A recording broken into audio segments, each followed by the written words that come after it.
bagaimana mahasiswa-mahasiswa tanda petik di Sanur itu kerja melayani saya, melayani Bill Bensley, dan melayani klien. Ada tiga nih, arsitek itu selalu melayani dirinya sendiri, melayani kliennya, sama melayani site kontraktor, orang-orang yang akan mendirikan apa yang kita inginkan. Saya termasuk takjub juga di sini, lihat ada sekian market dan Anda masuk ke sini sudah disuruh gang bor, dan gaji apa lagi itu saya lihat di situ. Sama sekali di sekolah saya sekarang, kantor saya sekarang tidak pernah dan tuan, nah sama sekali di tangan saya bersih, tidak pernah jorok. Cuma mulut saya aja jorok, jorok banget. Tanya Pak David kan, kalau saya ngomong di milis jorok banget, apalagi di kantor. Nah, saya menjelaskan arsitektur, saya nak udel tahu? Udel ini bahasa Jawa, udelnya. Saya nak udel. Seenak saya ngobrol dengan para remaja, para umur 25, 27, 28. Jadi anak-anak di situ umur segitu aja. Umur 30 saya ngomong dengan orang dengan kata-kata umur 30. Kalau saya ketemu dengan Sofi Stado, saya ngomong dengan levelnya dia. Kalau saya ngomong dengan Pak Profesor Joseph Priyotomo, ya udah saya ngomong dengan dia dengan levelnya dia. Jadi enak, biar mudah kayak SBY ngomong dengan anak-anak, tidur anak-anaknya karena dia ngomong masalah kimia, masalah gini, akhirnya tidak nangkap gitu loh. Dan sekarang saya bawa adalah proses seorang saya sebagai arsitek mendesain. Anda pasti mengerjakan sebuah proyek di sini, dalam petik, saya juga mengerjakan proyek. Bedanya apa yang Anda kerjakan bagus banget, paling banter dapat A. Tapi apa yang saya buat, banternya itu dapat 8 miliar. Beda kan? Enaknya di situ. Nah, bagaimana saya memulai itu adalah ceritanya begini. Ada berapa orang di sini? Ada 30 orang. Lebih kurang, kan? Nah, di kantor saya, di kantor di mana saya kerja itu ada 50-an orang. 50-an orang. 5 kali nih. Dari tangan saya ada 5 kali. Ada 50 orang, isinya arsitek semua. Nah, ada orang ID, interior desain itu nggak ada. Lulusan lanskap dari IPB nggak ada. Orang lanskap itu benar-benar nggak ada. Plus cuma ada drafter, 10 orang drafter. Nah, terus saya punya tim yang disebut dengan, saya bilang aja ini Densus 88. Dia khusus mengerjakan gambar-gambar presentasi yang akan di-show ke klien. Jadi saya punya tim kayak Mission Impossible, tahu? Kalau saya punya proyek datang, si Tom Cruise dapat proyek di telepon umum, foto kerjakan Straton di proyek ini, saya sekian, kotanya di sana, duitnya segitu, selesai. Yang kamu selesaikan adalah deadline-nya tanggal sekian atau sekian. Kalau 5 detik hancur, dus, kayak gitu, hancur, udah. Saya ambil HP, kira-kira siapa yang mau saya bawa. Karena penting banget. Ada 50 orang ini, belum tentu semuanya itu pinter. Dan enggak bodoh-bodoh amat, saya nggak mau bilang dia bodoh. Karena gini, sama dengan kita membawa pisau nih. Pisau, nah ada sekian pisau. Kalau kamu potong kuku tangan, mungkin pakai golok bisa, bener nggak? Pakai golok bisa nih, tapi lama banget. Paling cepat tuh pakai gunting kuku kan, cetak selesai. Jadi kalau saya salah pilih senjata, akibatnya fatal. Bisa proyeknya kelar lama banget, padahal deadline-nya udah segitu nih. Kalau saya pakai senjata yang salah, saya akan ngajari orang ini berkali-kali biar cocok dengan apa yang saya mau. biar cocok dengan Bill mau. Tapi kalau saya Pak pakai senjata, saya kasih sket, taruh di meja dia, datang 5 menit kemudian kelar. Itu mendidik orang biar kayak gitu, itu waktu yang panjang banget. Dan seorang arsitek dalam sebuah kantor yang memimpin sebuah biro tidak harus pinter gambar kayak saya. Tidak bisa, nggak amat pinter gambar. Yang saya jual adalah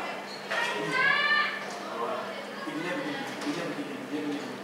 Rem Koolhaas nggak bisa dia membuat gambar seperti itu, desain seperti itu, kalau tidak dikelilingi oleh orang-orang yang mungkin menekaskan gambar itu ada 9 bulan juga. 3 bulan pertama itu untuk desain konseptual. Desain konseptual ini saya kayak si Tom Cruise pilih senjata, siapa yang saya pakai biar nak gagal ya rencana saya.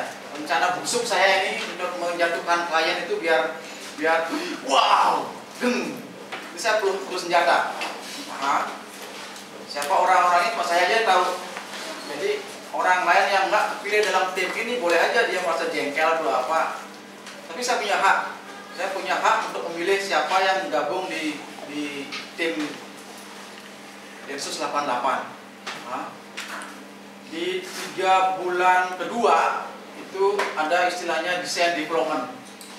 Kalau gambar kita yang konseptual itu di-approve, ceduk pakai darah capnya, sama kliennya, merah, udah approve. Itu diproses, saya kasih ke tim yang namanya desain development. Dia mendevelop gambar-gambar yang sudah di color, sudah dipresentasikan. Itu bentangnya 3 bulan. 50% desain development 1,5 bulan. 50% kemudian jadi 100% desain development itu 1,5 bulan lagi, itu 3 bulan. Dari 100% DD ini kemudian mesti dicap lagi sama darah, tag, itu nggak ada perubahan lagi, udah di-approve sama klien. Itu dibawa ke construction drawing. Jadi gambar konstruksi itu. Saya udah enak lihat gambar konstruksi. Ini udah karena rumit banget. Ukuran, material, apalagi ketinggian, levelnya itu kelihatan di situ. Jadi saya kembali lagi ke pasukan khusus serbu Densus 88 yang mungkin aja anggotanya bisa 20 orang, bisa 30 orang, bisa lebih dari itu, dan ternyata saya butuh orang-orang yang tidak pernah sama sekali ikut di Densus 88 karena kebetulan kerjanya banyak sekali. Kalau kita kebetulan dapat satu paket proyek building, interior, sama lanskap, itu yang memerlukan orang-orang yang melebihi dari orang yang duduk sini. Jadi saya mesti mencari orang-orang yang kebetulan tidak pernah sama sekali ikut di Densus 88. Itu hanya gambling. Di sharing ilmu itu dari situ. Bagaimana caranya membuat porsi, bagaimana caranya membuat lighting, bagaimana menghasilkan space yang mesti di-enclose oleh kaca, oleh kayu aja, lantainya apa, gininya apa, mesti dididik dari saat itu. Jadi suatu saat nanti kalau saya memang kebetulan kurang lagi tenaga, saya aman. Memang awalnya itu jelek banget, mendidik oleh mulut ini sampai capek dulu, si bawa kemana-mana bawa air. Saya mau ngomong kayak gini, coba Pak David air ya, biar saya bisa minum. Saya capek nih, sampai kering nih kalau ngomong begini, duduk gini, terus saya tunggu 5 menit lagi bisa nggak? Saya datang 5 menit, nggak juga. Ajar lagi, nggak juga dapat, ajar lagi. Yang ke-10 baru dapat, baru tenang. Itu baru kali ketiga baru bisa misalnya. Tapi yang sudah ahli saya kasih seket sedikit aja, jedeng, besoknya udah kelar itu loh. Jadi saya bisa menghemat waktu dengan orang-orang seperti itu. Di lain pihak saya butuh waktu banyak khusus sekali untuk mengajar orang-orang yang baru. Dan ini enggak rugi. Nggak rugi sama dengan nggak ruginya kantor sekolah ini untuk mendidik kamu biar bisa bicara tentang arsitektur. Karena kamu datang ke sini nggak pernah tahu apa itu garis, apa itu ruang, apa itu titik, apa itu space, apa itu ini, apa itu. Siapa Renvolha, siapa Jahadir, siapa Juara, siapa Sony, nggak ada yang tahu. Dan mereka, dosen itu sama dengan saya, sabar banget untuk mentransfer ilmunya ke situ. Nah, itulah makanya saya lebih senang nyebut studionya Bill Gates di Sandur sama di Bangkok sebagai sekolah. Itu pendidikan saya untuk jadi semakin tahu dan sharing saya dengan anak-anak di situ. Kalau enggak punya kesabaran, saya akan tidak bisa menghadapi klien yang kondok banget. Enggak bisa saya menghadapi kontraktor yang bego banget. Begonya minta ampun. Pokoknya bulldozer aja, yang penting selesai. Nggak bisa. Kalau saya punya ada ini misalnya, saya dapat proyek dari telepon itu yang udah hancur, mesti buat Pak Hayat di Puerto Rico. Kebetulan ada Pak Hayat di Puerto Rico, saya dapat barnya, saya dapat itu aja. Untuk kamu selesaikan ini 10 hari kerja. Lebih dari itu mau mati. Dan pemerintah tidak akan menanggung mati kamu. Kayak gitu dah. Cari orang ini aja nih. Masa tahu orang ini? Mas ini Gap S1869 TTP ini buruk.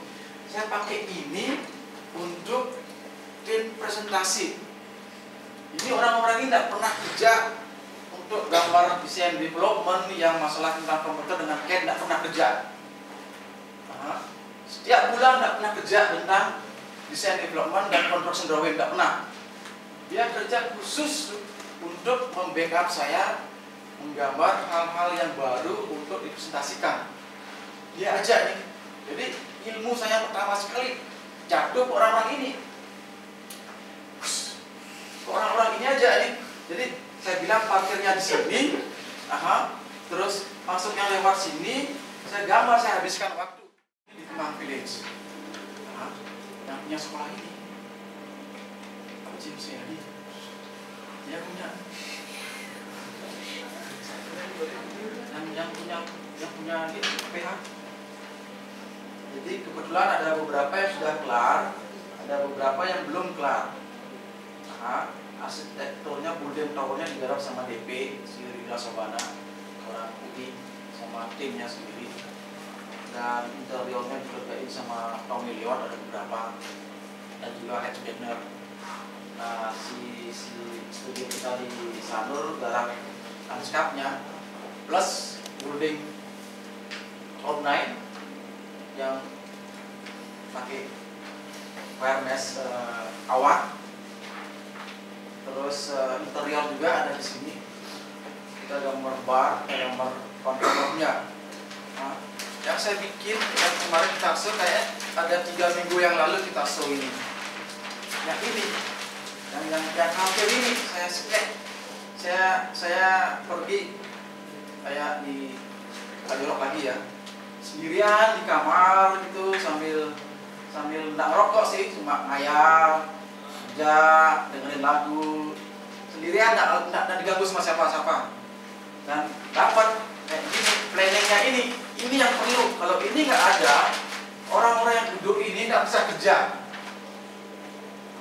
Jadi kalau sudah dapat ini, masuk plan ini, saya ngomong ke masing-masing orang bahwa bangunannya yang di sini saya sket lagi, sket di depannya dia nih, sket lebih jorok dari sket ayam itu.